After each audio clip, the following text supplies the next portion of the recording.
Guys, my name is Pawan. I'm from SP Robotics Tarnaka, and I have completed beginner level. And my project is floor drying robot. And for this robot, I have used the components, the wheels, chassis, and motor, and Bluetooth controller, and battery. And in additionally, I have used that a sponge, means a sponge and a fan.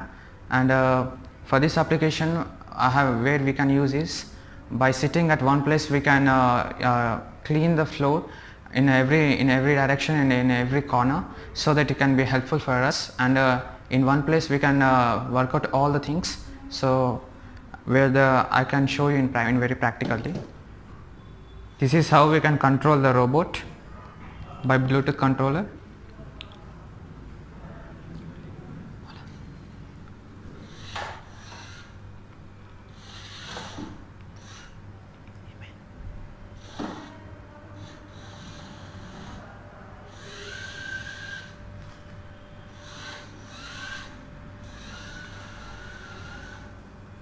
As you see, we can we can dry the floor by fan.